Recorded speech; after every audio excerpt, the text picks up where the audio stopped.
Hi, my name is Hilma Volk from CarpalTunnelMaster.com, and I want to demonstrate how to use this contraption called the Armaid if you have carpal tunnel syndrome, or if you want to prevent carpal tunnel syndrome. It's not the only use for this gadget. It's useful for all kinds of tight forearm issues or arm issues at all.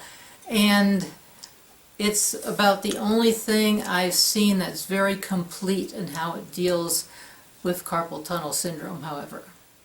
I'm using the Armaid with a leg strap. The Armaid itself does not come with the leg strap, but if you buy one of their packages, it does.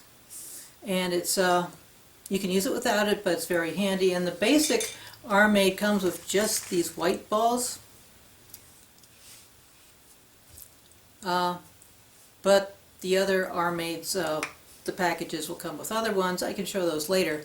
But about carpal tunnel syndrome, there's two reasons you have carpal tunnel syndrome if it is being caused by your use of your hands or what you do with your occupation or hobby.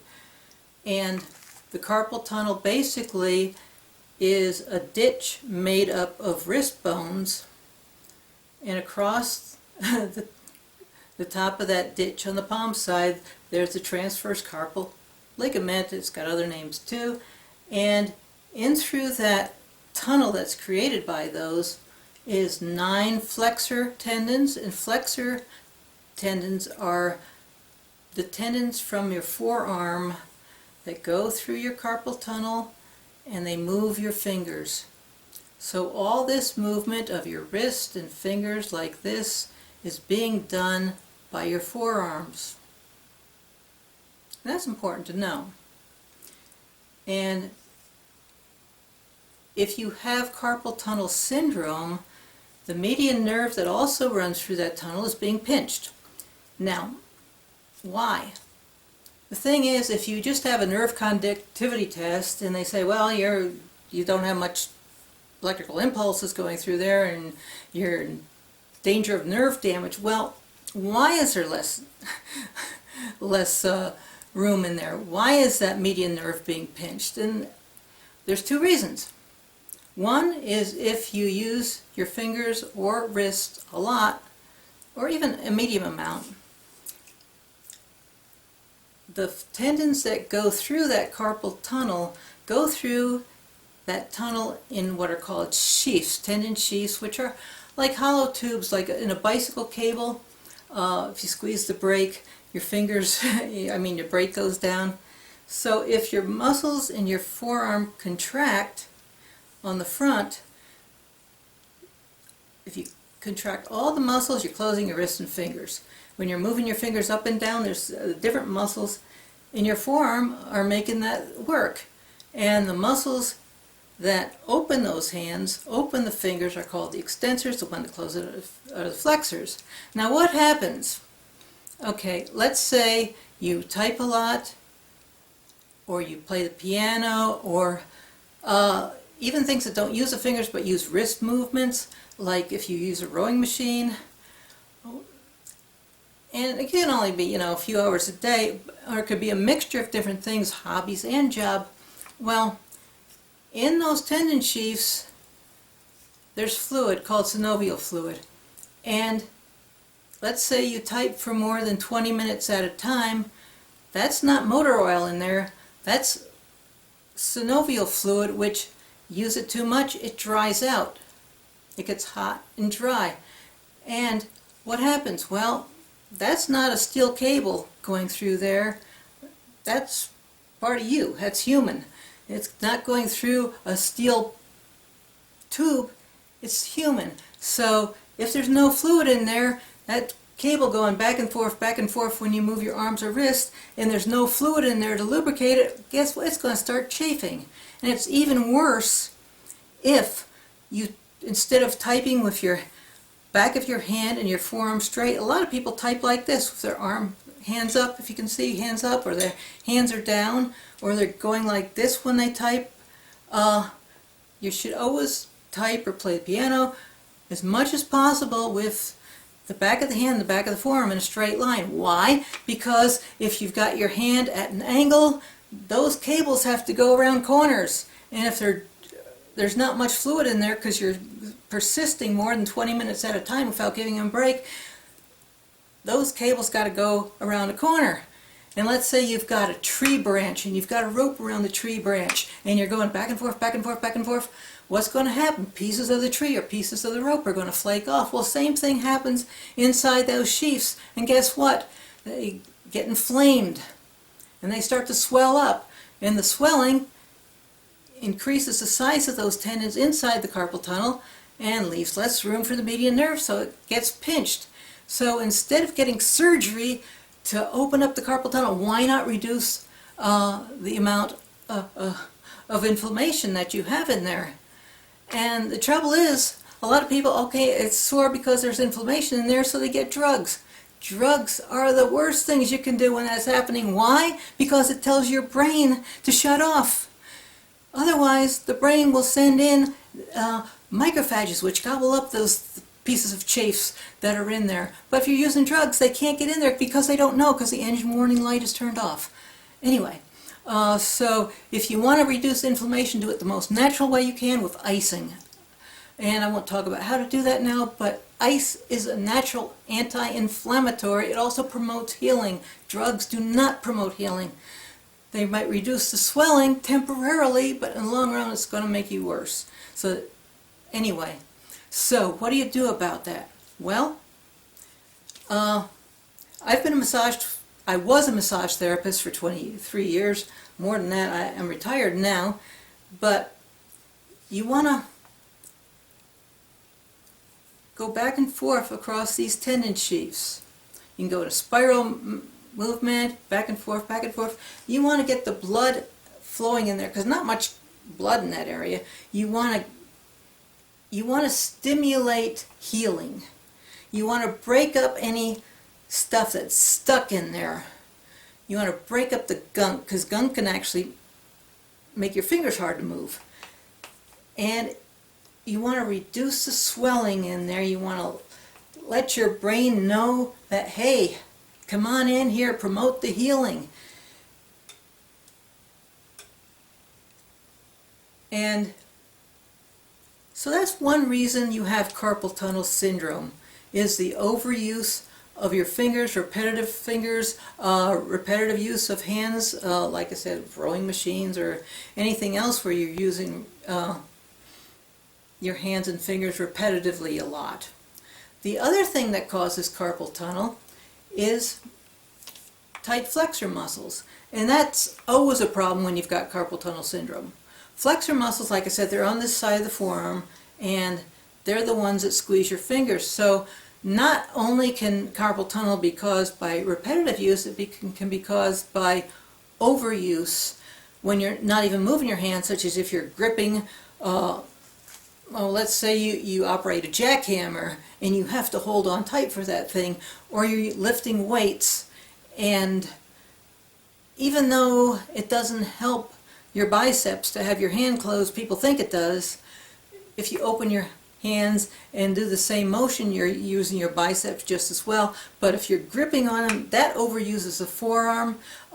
People who do rock climbing, anybody who does repetitive work with their fingers is also using those forearm muscles. Well, what happens? Those forearm muscles get tight, and what happens is there's places in the forearm where the muscles, which should be sliding back and forth like this, are getting stuck. There's adhesions in between there. Also, what happens is that sometimes the muscles get stuck in contracture. They just won't open.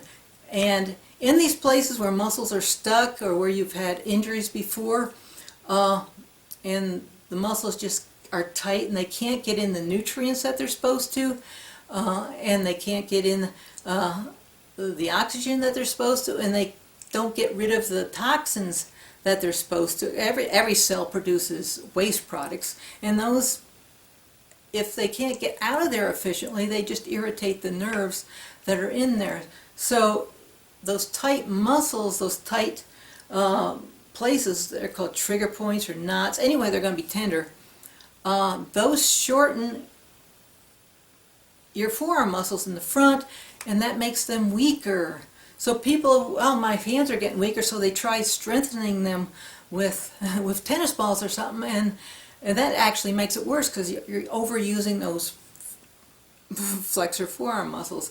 And the extensors, you know, they're not immune either because the flexors are shortening. These have to always be over lengthened, so they can get stuck in a lengthened position. Same thing, you can get knots in a lengthened position so they're not moving, or they can get stuck in an open position, and again, that's not happy either. So with the, I'll just kind of go to the side here, maybe the other side, and these bends different ways, you can turn it around. So you want to be working on the flexor muscles first, and to start with, just, you can control the pressure.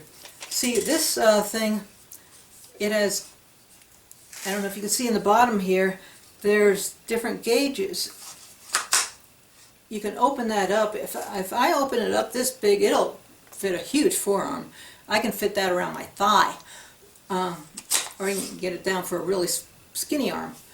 And you can control the pressure. In fact, you always control the pressure. To start with,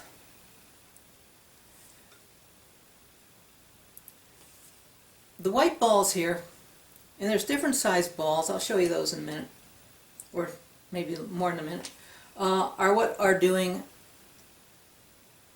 the massaging. This foam roller is offering support, it's cradling your arm. And that's basically the start of it, just get those muscles warmed up.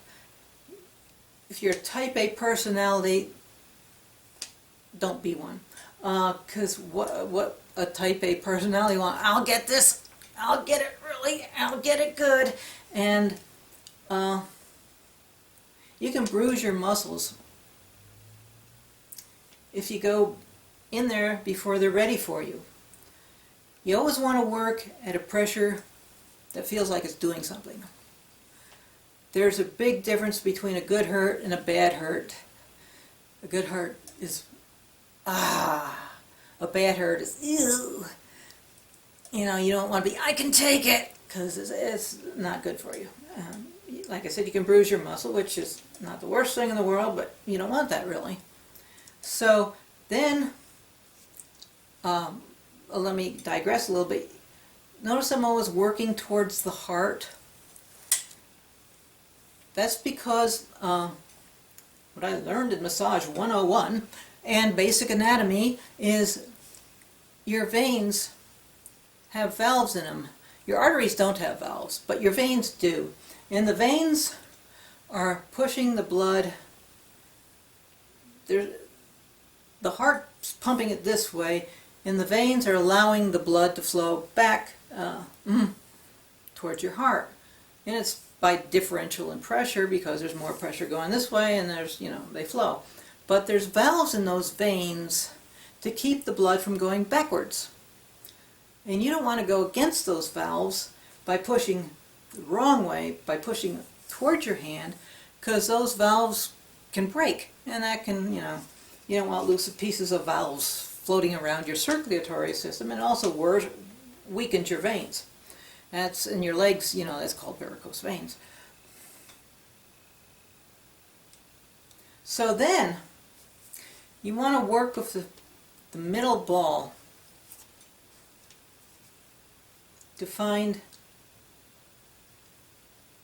tight spots, unhappy spots, spots that when you press on them, you go, ooh. And when you find one, you want to work on it. You can move your arm back and forth.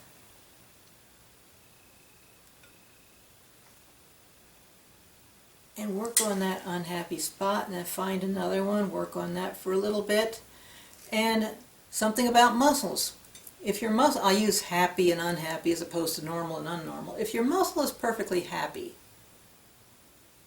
you will just feel pressure when you push on it. As much pressure as you want to push on that muscle, you'll just feel pressure. If it's unhappy, the more unhappy it is, the more tender it's going to be. So you want to find those squeaky wheels, those tender spots first, work on them and loosen them up.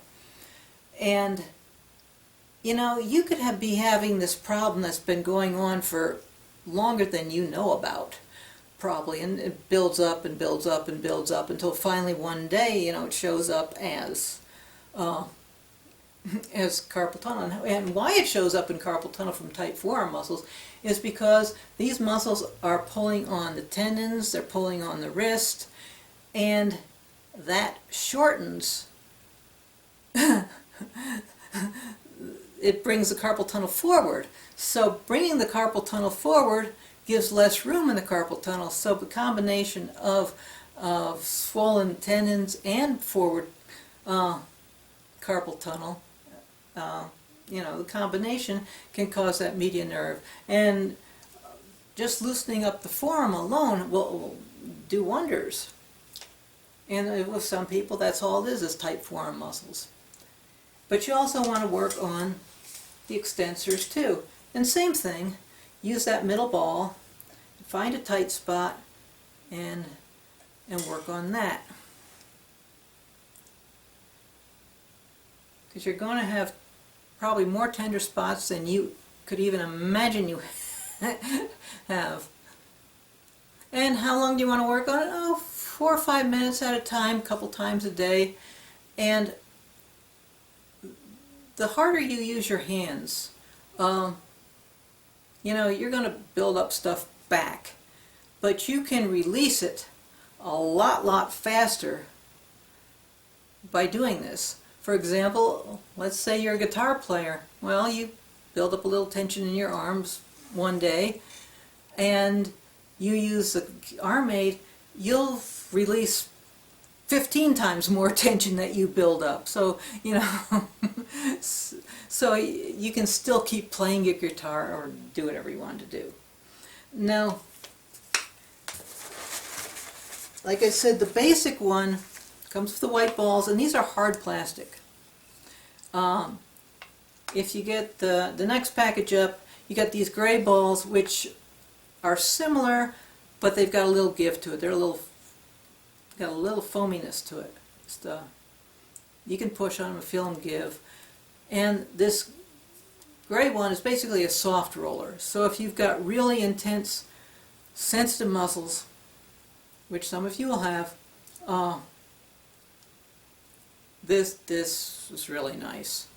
And for a few of you who are hardcore with their forearms, rock climbers, kettlebell users, people who use a lot of equipment, this thing can really get into the muscle. And I'm not going to show you how to change the balls, because unless you've got one, you don't need to know that, because there's videos on how to do that by Armaid.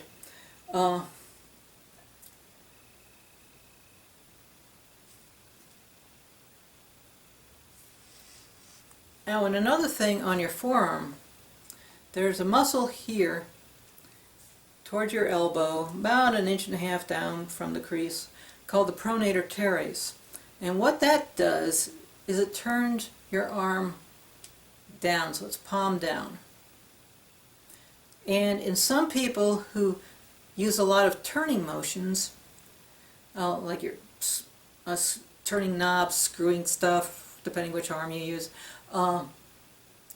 if you're a blackjack dealer or something, you're turning cards over, or anything else. I thought of a good one a little while ago, but I don't remember it now. But anyway, if you've had a lot of motion there, or even just having your hands down a lot, prone this is neutral, that's prone, so that this pronator teres is working when you've got your hands down. And a lot of people do a lot. So it's right there, and you can feel it when you turn your hand over. And it goes like this, and when you turn your arm, if it's really tight, that'll almost feel like a bone, but there's no bones there. It's muscle, really tight muscle. And if that's really tight, that can push on the median nerve and give a mimic of carpal tunnel syndrome. So you can work on that muscle too just as well. That's all I've got for now. This is the Armaid. If you click on the link on the screen, that'll take you to the Armaid page, and you can look through the entire site, look at their videos, look at all the things it can do, not just for carpal tunnel syndrome, but just a disclaimer, if you do go through my link, I will get a small commission, but just so you know that. So I'm Hilma Volk, and I wish you all the best and happy health.